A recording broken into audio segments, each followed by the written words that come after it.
Good evening. We're back with First Kings chapter 12, the northern tribes revolt.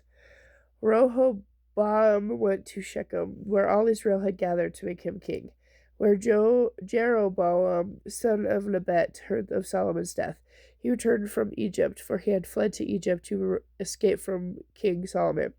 The leaders of Israel sent for Jeroboam, and the whole assembly of Israel went to speak with Rehoboam. Your father was a hard master, they said. Lighten the harsh labor commands and heavy taxes that your father imposed on us, and then we will be your loyal subjects.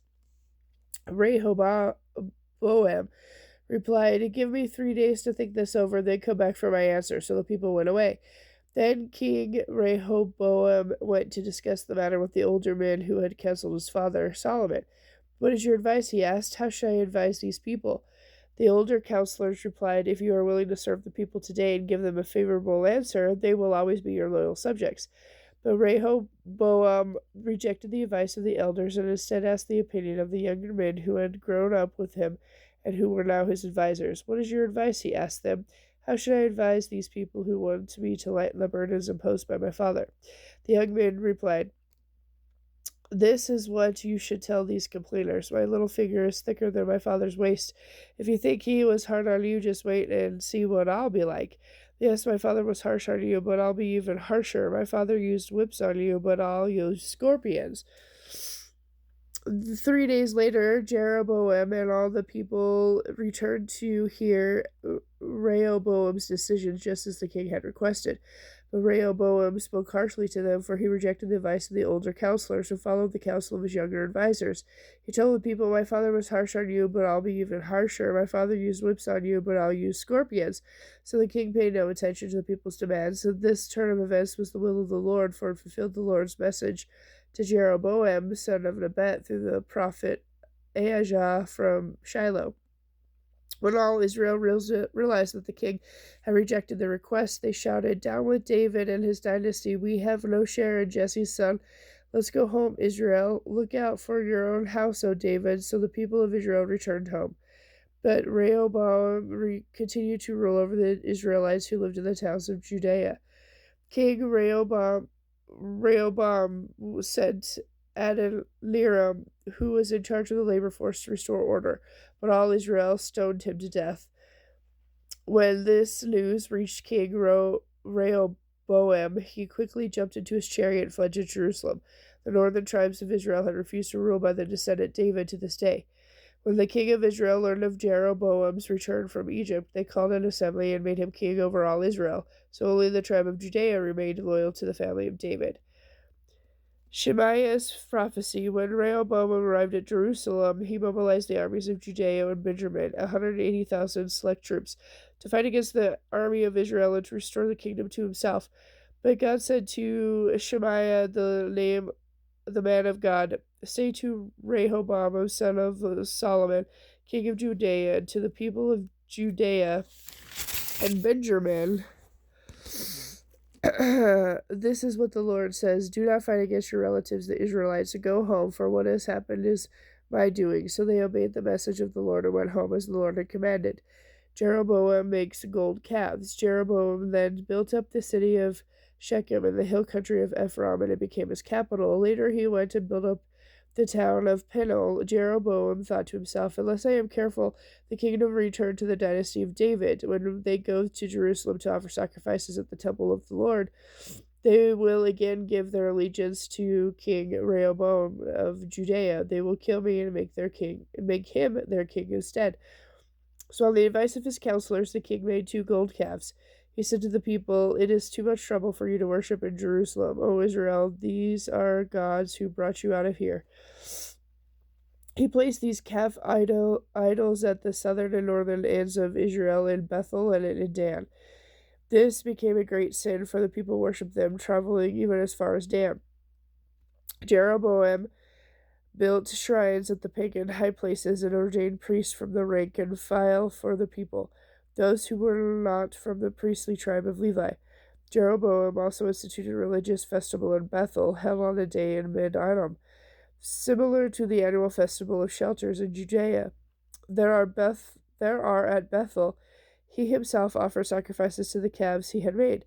But it was at the Bethel that he had appointed priests for the pagan shrines he had made.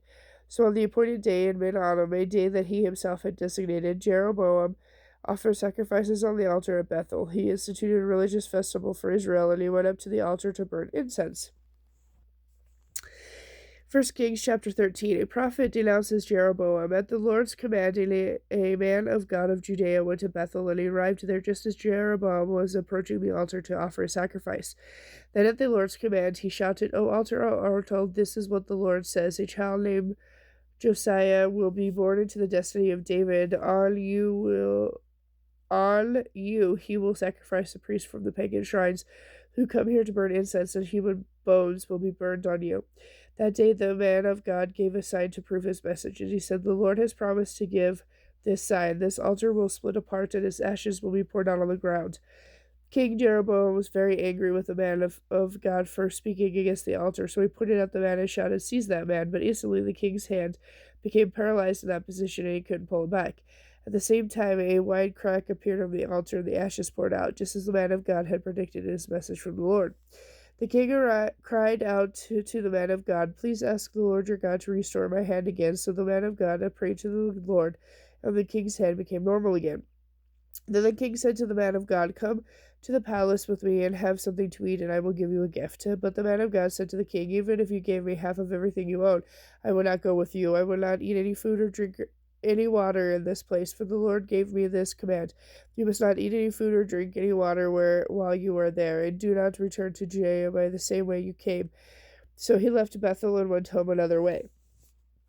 As it happened, there was an old prophet living in Bethel, and his sons came home and told him what the man of God had done in Bethel that day.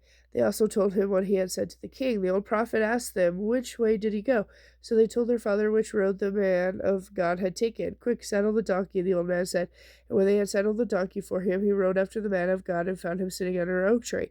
The old prophet asked him, Are you the man of God who came from Judea? Yes, he replied, I am. Then he said to the man of God, Come home with me and eat some food. No, I cannot, he replied. I am not allowed to eat any food or drink any water here in this place, for the Lord gave me this command. You must not eat any food or drink any water while you are there, and do not return to Judea by the same way you came. But the old prophet answered, I am a prophet too, just as you are, and an angel gave me this message from the Lord. Bring him home with you and give him food to eat and water to drink. But the old man was lying to him. So they went back together, and the man of God ate some food and drank some water at the prophet's home. Then while they were sitting at the table, a message from the Lord came to the old prophet. He cried out to the man of God from Judea, This is what the Lord says. You have defied the Lord's message and have disobeyed the command the Lord your God gave you. You came back to this place and ate food and drank water where he told you not to eat or drink. Because of this, your body will not be buried in the grave of your ancestors. Now after the man of God had finished eating and drinking, the prophet saddled his own donkey for him, and the man of God started off again. But he was traveling along. A lion came out and killed him. His body lay there on the road, while the donkey and the lion standing beside it. People came by and saw the body laying in the road and the lion standing beside it, and they went and reported it to Bethel, where the old prophet lived. When the old prophet heard this report, he said, It is the man of God who disobeyed the Lord's command. The Lord has fulfilled his word by causing the lion to attack him and kill him. Then the prophet said to the sons, Saddle a donkey for me. So they saddled a donkey, and he went out and found the body lying in the road, and the donkey and the lion were still standing there beside it, for the lion had not eaten the body nor attacked the donkey. So the prophet laid the body of the man of God on the donkey and took it back to the city to mourn over him and bury him. He laid the body in his own grave, crying out in grief, Oh, my brother! Afterward the prophet said to his sons, When I die, bury me in the grave where the man of God is buried. Lay my bones beside his bones. For the message of the Lord told him to proclaim against the altar in Bethel and against the pagan shrines in the towns of Samaria will surely come true.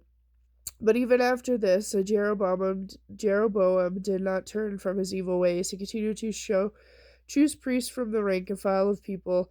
Anyone who wanted to could become a priest for the pagan shrines. This became a great sin and resulted in the destruction of Jeroboam's kingdom and the death of all his family. Okay, and I'll be back tomorrow with chapter 14.